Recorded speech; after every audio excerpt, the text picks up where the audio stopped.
नाज़िम ख़ास ऐं मुख़्तलिफ़ खातनि जे सरकारी मुलाज़मन पेंशन में कटौती न करण समेत ॿियनि मुतालबनि जी मञता लाइ रैली कढी धरणो हयो आहे। तफ़सील रहियो आहे तालिब शर जी। तालिब, छा तफ़सील आहिनि?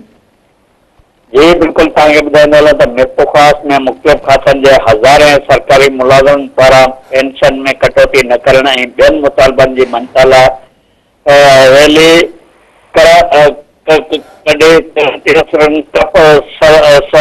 सरनि सां कफन ॿधी एहतिजाज कयो वियो हूंदो। कराची में जेको मुतालबनि जी मञता ताईं जारी रहंदो। अॻवान सिंध एम्प्लॉयज़ अलायंस जे सॾ ते मुख़्तलिफ़ खातनि जे हज़ारे सरकारी मर्द तोड़े औरतुनि मुलाज़मनि पारां शाह वली अल्लाह हाई स्कूल खां रैली कढी वई, जंहिंजी अॻवानी हाजी अशरफ खासकली, गुलाम रसूल महर, सैयद इसरार अहमद शाह, मलूक उगजण, असद दुरानी, रशीद चांडियो ऐं ॿिया करे रहिया। रैली शहर जे मुख़्तलिफ़ रस्तनि थींदी। मिर्पु ख़ास प्रेस क्लब पहुती। उन दौरान मुतालबनि जी मञता लाइ सख़्त नारेबाज़ी कई ऐं हिननि चयो त असां सां जेको आहे सिंध में नाइंसाफ़ी मुलाज़मनि सां थी रही आहे।